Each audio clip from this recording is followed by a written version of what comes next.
बिस्मिल्लाहिर्रहमानिर्रहीम नहमदुहु व नुसल्ली अला रसूलिहिल करीम अम्मा बाद रब्बि इश्रह ली सदरी व यस्सिर ली अमरी वहलुल उक़दतम मिन लिसानी यफ़क़हू क़ौली अल्लाहुम्मा वफ़्फ़िक़ना लिमा तुहिब्बु व तर्दा बिह अल्लाहुम्मा वफ़्फ़िक़ना लिमा तुहिब्बु व तर्दा बिह अल्लाहुम्मा वफ़्फ़िक़ना लिमा तुहिब्बु व तर्दा बिह। नाज़रीन, तसव्वुर करें, इमेजिन करें, ज़रा गौर करें इस बात पर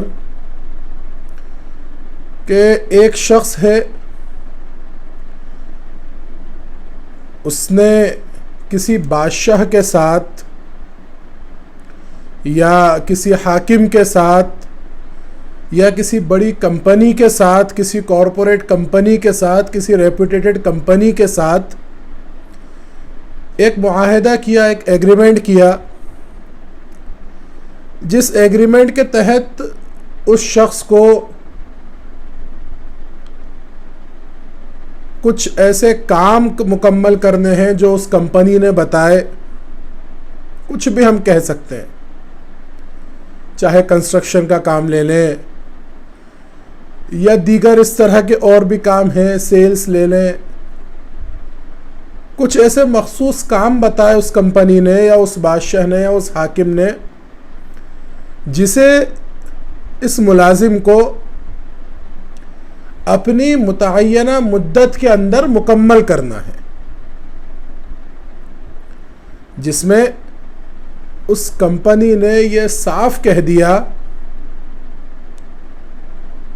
कि इस काम को मुकम्मल करने के बाद आपकी जो बाकी की ज़िंदगी है उनकी ज़रूरियात का ख्याल हम रखेंगे। यानी कि इस काम को मुकम्मल करने के बाद आपको दोबारा कभी काम नहीं करना पड़ेगा। आपका, आपके अहले अयाल की जो भी ज़रूरियात है वो हम पूरी करेंगे। और अब यहाँ जो शख्स है जिसका ये मुआहदा है उस कंपनी के साथ, वो उस काम को उतनी बखूबी, उतनी बेहतर तरीके से अंजाम नहीं दे पा रहा है जैसा उस कंपनी ने इससे करने के लिए कहा था। या अगर हम आज की अपनी आम जुबान में कह लें कि जो कंपनी है उसने जो क्वालिटी पैरामीटर्स दिए थे, ये शख्स उन पैरामीटर्स को पूरा नहीं कर पा रहा है। अब इस वक्त जबकि उसकी मुतअय्यना मुद्दत कभी भी पूरी हो सकती है और वो काम नहीं कर पा रहा है अपना, जहाँ पर उसको इस चीज़ की फ़िक्र लाहक है कि अगर मैं ये काम मुकम्मल नहीं कर पाया तो आगे क्या होगा। ऐसे वक्त में एक शख्स आता है उसकी मदद के लिए और उसके जितने बिगड़े काम हैं सब ठीक कर देता है। उसके जो पैरामीटर्स रहते हैं, जो क्वालिटी पैरामीटर्स हैं, जो कभी अप टू द मार्क नहीं थे, जो टारगेट पे नहीं थे, वो उसे टारगेट से और बढ़ा देता है। लेकिन वो अपना काम कर रहा होता है और ये शख्स को पता नहीं चलता कि वो कब अपना काम मुकम्मल करके चले जाता है। फिर ये जो शख्स है ये अफसोस करता है कि काश मैं जो मेरी मदद के लिए आया था उसका और फ़ायदा उठा सकता। यही मिसाल आज हमारी ज़िंदगियों में रमज़ान की है। अल्लाह तबारक व तआला ने कुरान करीम में ये साफ फरमा दिया, इन्नल्लाह अश्तरा मिनल मुअमिनीन अनफुसहुम व अमवालहुम बिअन्न लहुमुल जन्नह, कि हमने इन मोमिनीन का जान और माल जन्नत के बदले ख़रीद लिया। यानी कि अल्लाह तबारक व तआला ये कह रहा है कि तुम जो अपनी ज़िंदगी है उसे हमारे दिए गए क्वालिटी पैरामीटर्स के मुताबिक गुजारो, इसके बाद की तुम्हारी जो भी ज़रूरियात है उसे हम पूरा करेंगे। यानी कि अगर तुमने ये ज़िंदगी अपने क्वालिटी पैरामीटर्स के अकॉर्डिंग उन मुनकिरात से बचते हुए जिनसे बचने का हमने हुक्म दिया और उन चीज़ों को करते हुए जिनके करने का हमने हुक्म दिया, अगर तुमने अपनी ज़िंदगी इस तरह से गुजार दी तो तुम्हारी जन्नत की ज़िम्मेदारी मैं लेता हूँ। यानी कि तुम्हारी दुनिया की ज़िंदगी को मैंने जन्नत के बदले में ख़रीद लिया।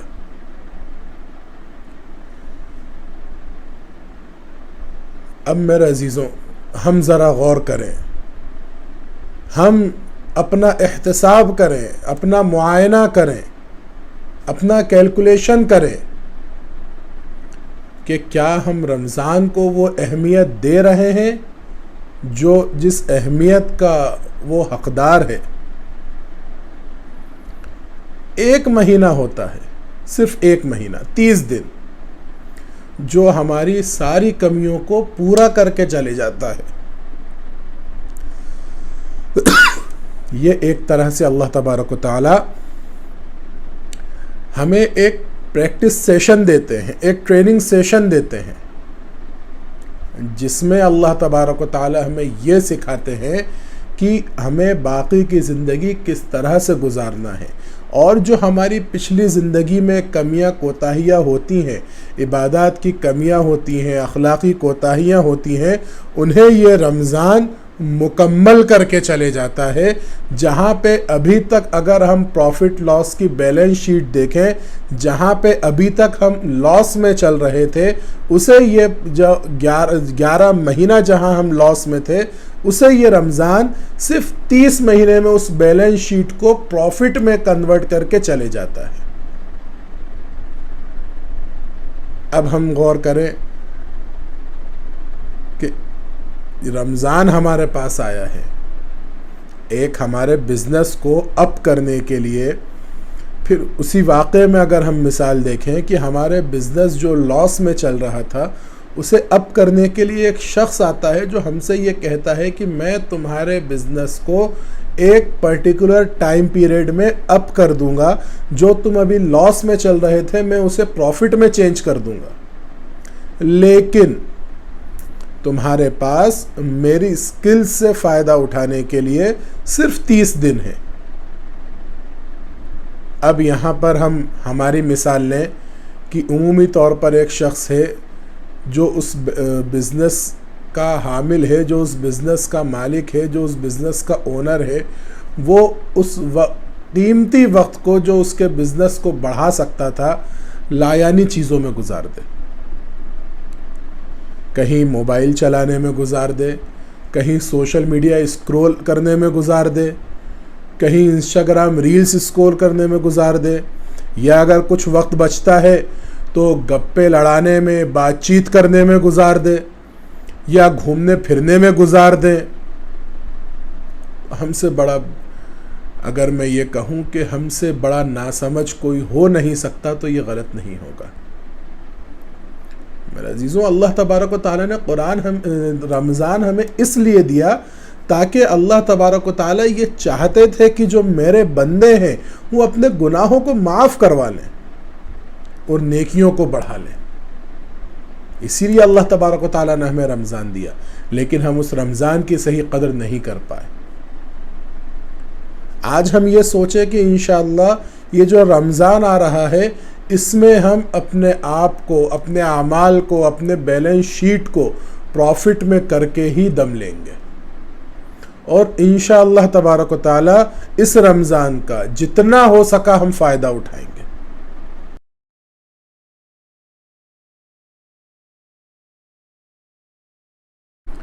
रमज़ान से फ़ायदा उठाने के लिए सिर्फ 2 चीज़ें हैं जिनका हमें ख्याल रखना है। ये 2 टॉपिक्स कह लें या ये 2 बात कह लें जिनका हमें ख्याल रखना है। बाकी जितनी भी चीज़ें आती हैं रमज़ान में, जो भी इबादत हम करते हैं, वो इन दोनों ही सब्जेक्ट के अंडर आएंगी। जैसे कि सबसे पहले तो शुरू करने से पहले हमें इस बात का अज़्म करना है, अपने आप से, अपने रब से इस बात का वादा करना है और अपने आप को इस चीज़ के लिए तैयार करना है, अपने नफ्स को इस बात पर आमादा करना है कि इंशाअल्लाह इस साल रमज़ान का ज़्यादा से ज़्यादा हम फ़ायदा उठाएंगे। और उसके बाद दो चीज़ें हैं जो ज़रूरी है रमज़ान का फ़ायदा उठाने के लिए।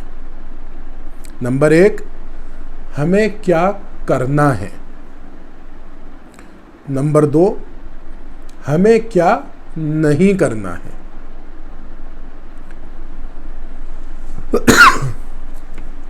रमज़ान में कुछ चीज़ें ऐसी हैं जो उमूमी तौर पर हर मुसलमान की डेली रूटीन में आ जाती हैं, जिसमें 5 वक्त की नमाज बाजमात है, या इशा के बाद तरावी की नमाज है। ये जो चीज़ें हैं ये हमारी डेली रूटीन में आ जाती हैं। अब इसके अलावा हमें जिन चीज़ों का ख्याल रखना है, सबसे पहली चीज़ हमें जिस चीज़ का ख्याल रखना है वो ये है कि अपने दिल को अल्लाह के लिए खालिस कर देना है, अपने आमाल को अल्लाह के लिए खालिस कर देना है। कि हम जो भी अमल कर रहे हैं, जिन चीज़ों से हम रुक रहे हैं, जिन चीज़ों को हम अमल में ला रहे हैं, चाहे रोज़ा रखना हो, चाहे कुरान की तिलावत करना हो, चाहे सहरी करना हो, चाहे इफ्तार करना हो, ये हम खालिस अल्लाह के लिए कर रहे हैं। और अपने दिल को दुनिया की तमाम चीज़ों से, तमाम परेशानियों से पाक कर देना है, तमाम बुराइयों से पाक कर देना है। अब जब हमने अपने आप को, अपने दिल को दुनिया की बुराइयों से पाक कर दिया, रियाकारी से पाक कर दिया, उसके लिए एक दुआ है जो आप सल्लल्लाहु अलैहि वसल्लम उमूमी तौर पर मांगा करते थे। एक दुआ किताबों में मिलती है। इस दुआ की भी हम कसरत करें तो इंशाअल्लाह हमारा जो दिल होगा वो अल्लाह के लिए पाक हो जाएगा, अल्लाह के लिए खालिस हो जाएगा। हमारे जो अमाल होंगे वो सिर्फ अल्लाह के लिए होंगे। अल्लाहुम्मा इन्नी अऊज़ु बिका अन उशरिका बिका व अना अअलम व अस्तगफिरुका लिमा ला अअलम। मैं फिर से दोहरा देता हूँ। अल्लाहुम्मा इन्नी अऊज़ु बिका अन उशरिका बिका व अना अअलम, कि ए अल्लाह, मैं तेरी पनाह चाहता हूँ कि तेरे साथ जानबूझकर किसी को शरीक करूँ। व अस्तगफिरुका लिमा ला अअलम, और तुझसे माफ़ी चाहता हूँ, तुझसे मग़फ़िरत तलब करता हूँ कि अगर मैं जानबूझकर गलती से तेरे साथ किसी को शरीक करूँ। व अस्तगफिरुका लिमा ला अअलम, कि मैं तुझसे मग़फ़िरत तलब करता हूँ गलती से तेरे साथ किसी को शरीक करने से। तो इस दुआ का भी एहतमाम करें।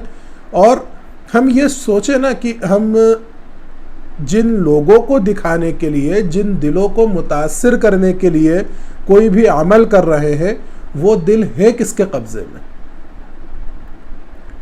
हम जिन दिलों को मुतासिर करना चाह रहे हैं वो दिल तो अल्लाह के कब्ज़े में है। तो क्यों ना हम अपने दिल को अल्लाह ही के लिए खालिस कर दें, अल्लाह ही के लिए पाक कर दें।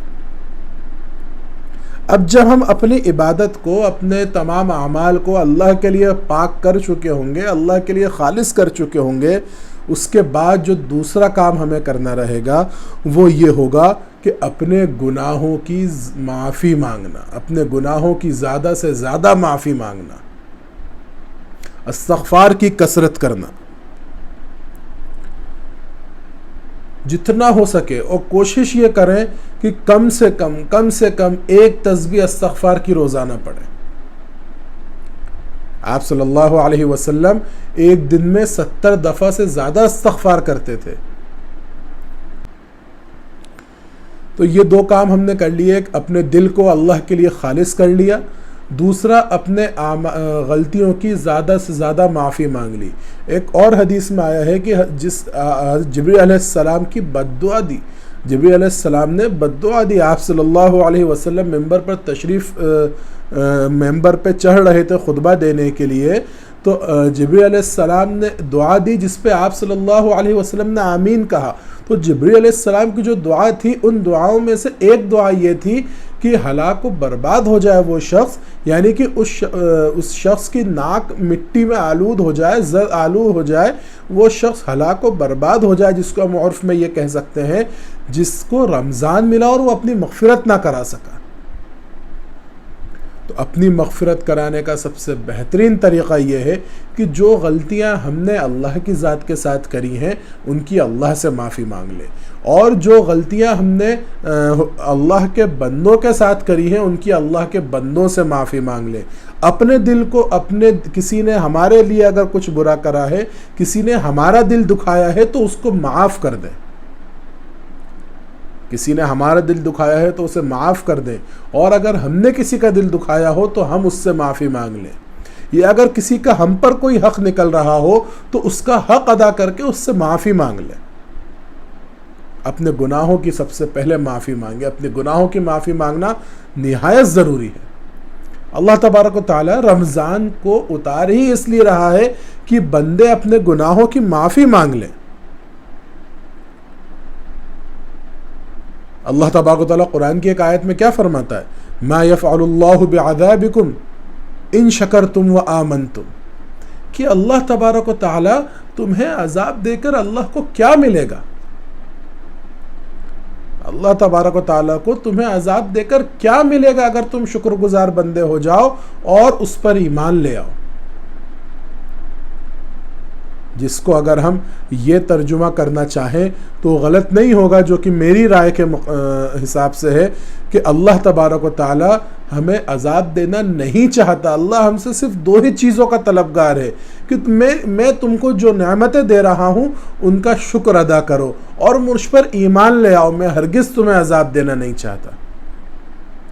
ये जो आयत है, इस आयत में जिस एक एटीट्यूड के साथ जो ये आयत कही गई है कि अल्लाह तुम्हें अजाब दे के क्या करेगा,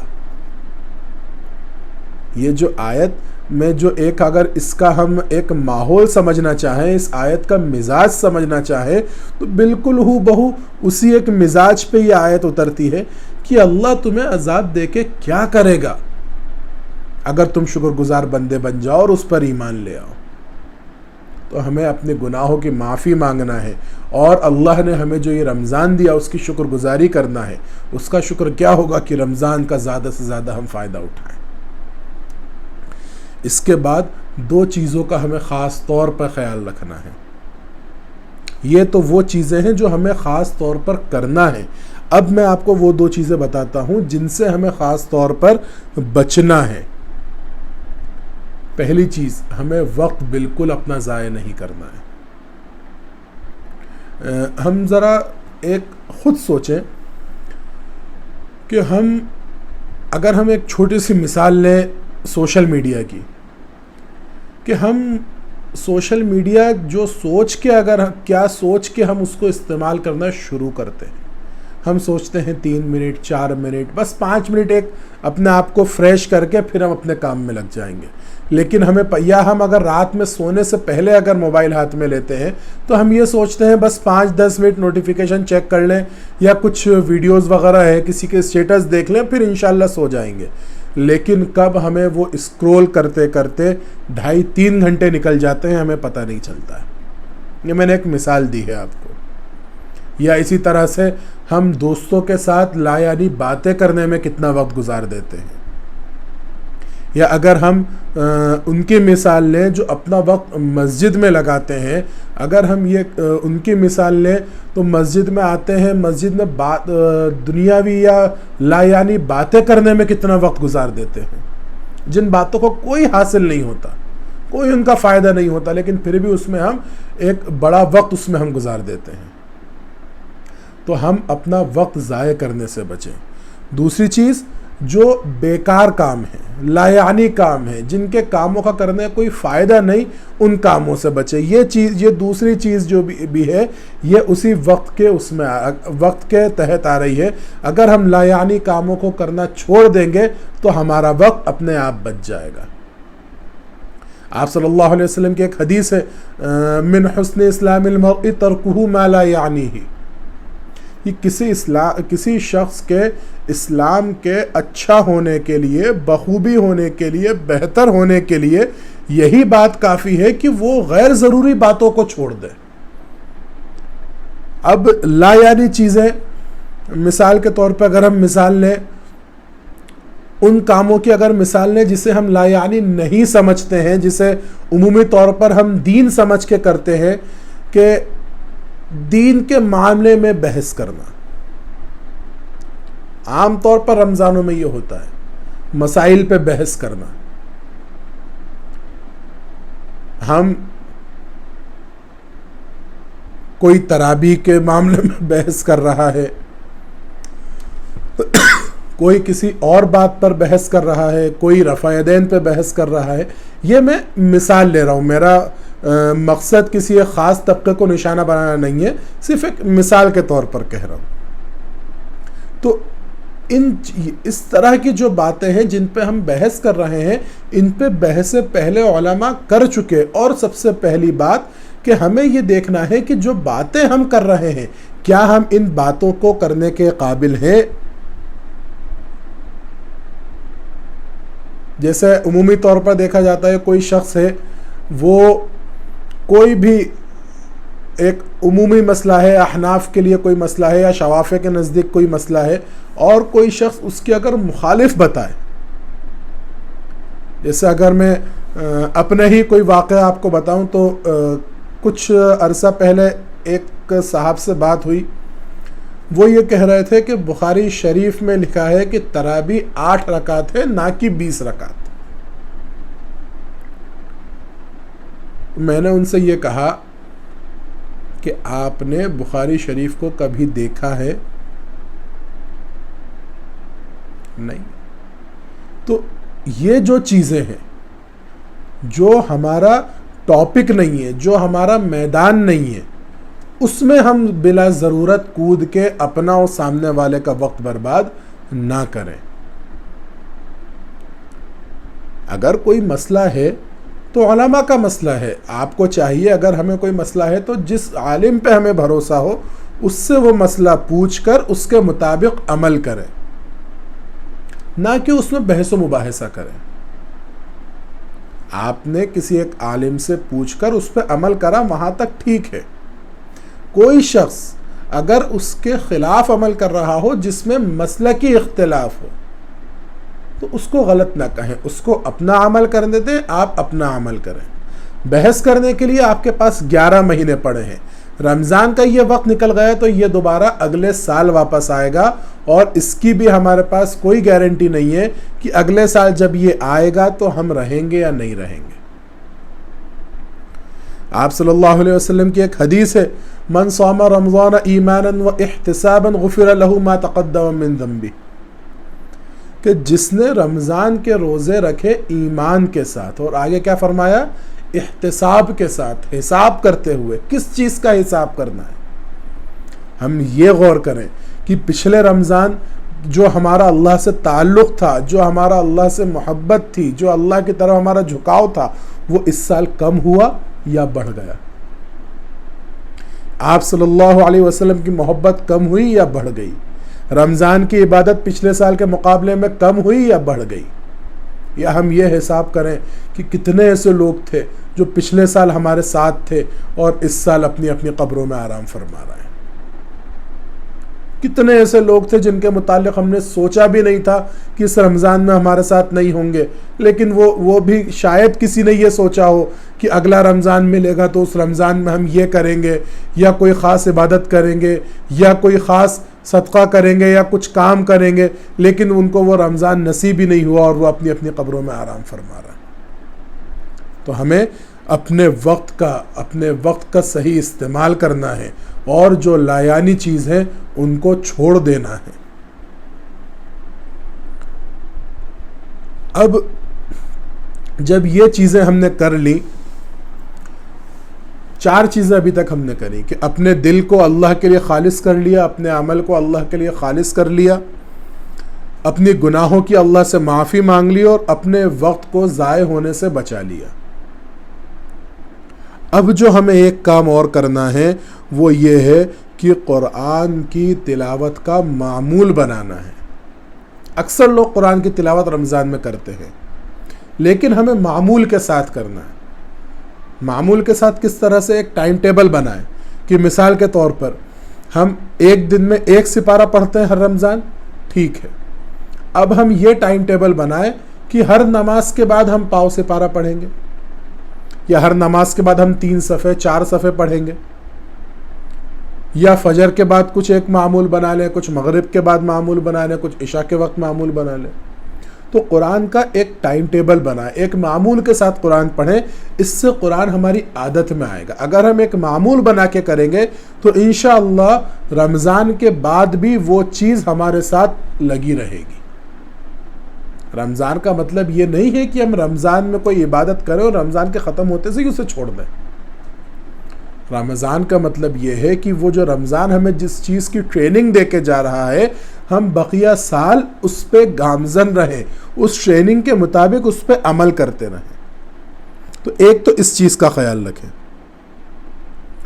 दूसरा, दुआओं की कसरत करें। आप सल्लल्लाहु अलैहि वसल्लम की 2 हदीसें हैं। एक हदीस है अद्दुआ मुख्खुल इबादा, कि दुआ इबादतों का लुब्बे लुबाब है, इबादतों का निचोड़ है, इबादतों की असल है। और एक हदीस है अद्दुआ हुवल इबादा, कि दुआ ही असल इबादत है। हमने एक इबादत करी और फिर उस इबादत के बाद दुआ अगर नहीं मांगी हमने तो हमारी इबादत अधूरी रह गई। दुआओं का खूब एहतमाम करें, जितनी हो सके दुआएं मांगें, इस्तग़फ़ार की तस्बीह पढ़ें, दुरूद शरीफ की तस्बीह पढ़ें, तीसरे कलमे की तस्बीह पढ़ें, पहले कलमे की तस्बीह पढ़ें, खूब जिक्र करें, खूब दुआ मांगे अल्लाह से। ये जो रमज़ान का महीना है, ये अगर एक बार चले गया तो दोबारा हमें शायद ना मिले। एक सहाबी है तलहा बिन उबैदुल्लाह रज़ी अल्लाहु अन्हु, उन्होंने ख्वाब देखा और ख्वाब में अपने 2 सहाबा को देखा, अपने 2 साथियों को देखा जो उनके दोस्त थे, जो सहाबा थे। उन सहाबा का ये मामूल था कि वो आपस में मुकाबला किया करते थे, आमाल करने में, नेकी करने में मुकाबला किया करते थे। तो उनमें से जो एक सहाबी थे वो शहीद हो गए और जो दूसरे सहाबी थे उनका इंतकाल 1 साल बाद हुआ। अब जब तलहा बिन उबैदुल्लाह रज़ी अल्लाह अन्हु ने अपने इन 2 साथियों को ख्वाब में देखा तो जो सहाबी शहीद हुए थे वो जन्नत में बाद में दाखिल हुए और जिनका इंतकाल 1 साल बाद हुआ था वो जन्नत में पहले दाखिल हो गए। अब उनको इस बात की हैरत हुई कि शहादत का मर्तबा पा लिया, शहीद हो गए फिर भी जन्नत में बाद में जा रहे हैं। अब आप सल्लल्लाहु अलैहि वसल्लम के पास आके जब ये ख्वाब बताया और अपनी हैरानी की वजह बताई तो आप सल्लल्लाहु अलैहि वसल्लम ने कहा कि क्या तुमने नहीं देखा कि उनको जो बाद में इंतकाल किया जिन सहाबी ने, उनको 1 रमज़ान ज़्यादा मिला था। उस 1 रमज़ान में कितनी इबादतें। इन्ना अंज़लनाहु फ़ी लैलतिल क़द्र वमा अदराका मा लैलतुल क़द्र लैलतुल क़द्रि खैरुम मिन अल्फ़ शहर, कि इस 1 रमज़ान में हमने एक ऐसी रात रखी है जो कोई 1, 2, 3 या 4 दिन या 4 महीने या 4 साल के बराबर नहीं बल्कि हज़ारों महीनों से अफजल है। ये रमज़ान की बरकत है, रमज़ान की फजीलत है ये। तो हमें उन चीज़ों का ख्याल रखना है। अब अपनी बात हम इस बात पर ख़त्म कर रहे हैं कि हमें दुआ और ज़िक्र की कसरत करना है। कुछ दुआएं जो आप सल्लल्लाहु अलैहि वसल्लम की हैं या कुछ दुआएं जो सल्फ़ सालिहीन की हैं, तो जो चीज़ों का हमें एक दरमियानी चीज़ें जो जिनका हम आगे मामूल रख सकें, जिनको हम आगे कंटिन्यू कर सकें, वो क्या है? एक तो ये नंबर 1 तीसरे कलमे की हमें तस्बीह का मामूल रखना है। सुबहानल्लाहि वल्हम्दुलिल्लाहि वला इलाहा इल्लल्लाह वल्लाहु अकबर, यानी कि तीसरा कलमा एक तस्बीह हमें रोज़ाना कम से कम पढ़ना है। उसके बाद दुरूद शरीफ, जो दुरूद शरीफ हम पढ़ना चाहें, दुरूद इब्राहिम पढ़ना चाहें या जो छोटी दुरूद है अल्लाहुम्मा सल्ली अला मुहम्मद व अला आलि मुहम्मद व बारिक वसल्लिम, जो छोटी दुरूद शरीफ है वो पढ़ना चाहें, लेकिन दुरूद शरीफ कम से कम एक तस्बीह रोज़ाना पढ़ें। उसके बाद कम से कम इस्तग़फ़ार की तस्बीह पढ़ें, अस्तग़फ़िरुल्लाह रब्बी मिन कुल्लि ज़ंबिन व अतूबु इलैह। ये 3 चीज़ों का तो हम ख़ास तौर पर ख्याल रखें। इसके अलावा कुछ दुआएं हैं जो सलफ़ सालिहीन में मिलती हैं, जो उमूमी तौर पर सब अक्सर इसका एहतमाम किया करते थे। 3 दुआएं ख़ास तौर पर जो एहतमाम के साथ मिलती हैं। अल्लाहुम्मा इन्नी अस्अलुका तौबतन नसूहा, कि अल्लाह मुझे सच्ची और सही तौबा करने की तौफीक अता फरमा। दूसरी, अल्लाहुम्मा इन्नी अस्अलुका हुस्नल खातिम, कि अल्लाह अच्छा खात्मा फरमा। एक और हदीस है जिसके अल्फाज कुछ इस तरह से है, इन्नमल अमालु बिखवातीमिहा, कि अमाल का दारो मदार उसके खात्मे पर है, कि नेक अल्लाह तबारक व तआला नेक अच्छा खात्मा फरमा, अच्छी मौत अता फरमा।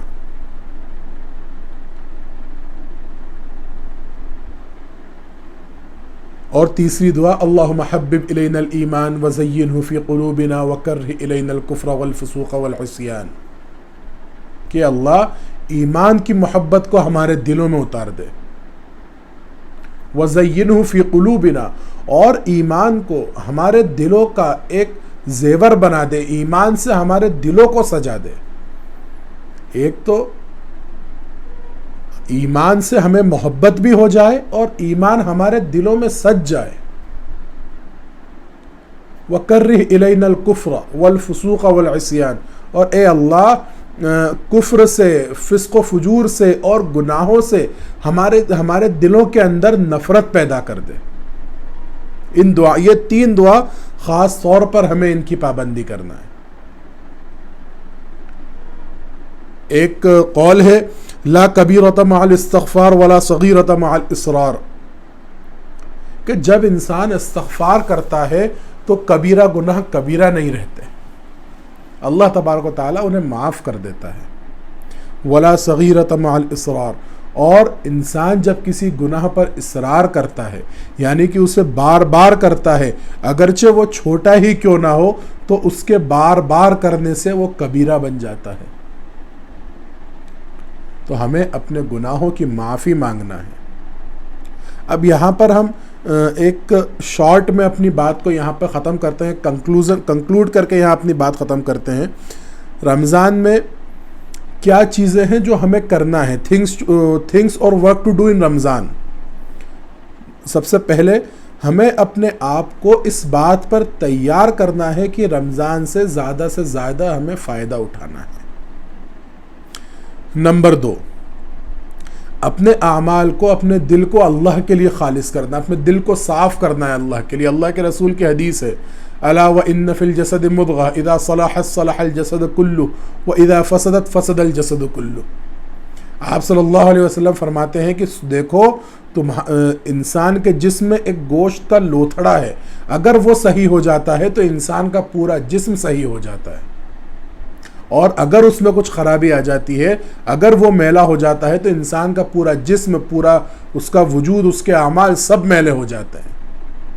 देखो वो दिल है कि अगर इंसान का दिल साफ होता है, दिल अल्लाह के लिए साफ होता है, तो उसके तमाम आमाल अल्लाह के लिए साफ होते हैं, अल्लाह के लिए खालिस होते हैं। और अगर दिल में कोई मैल होता है, दिल में किसी तरह की कोई कजी होती है, तो फिर इंसान के आमाल अल्लाह के लिए खालिस नहीं होते।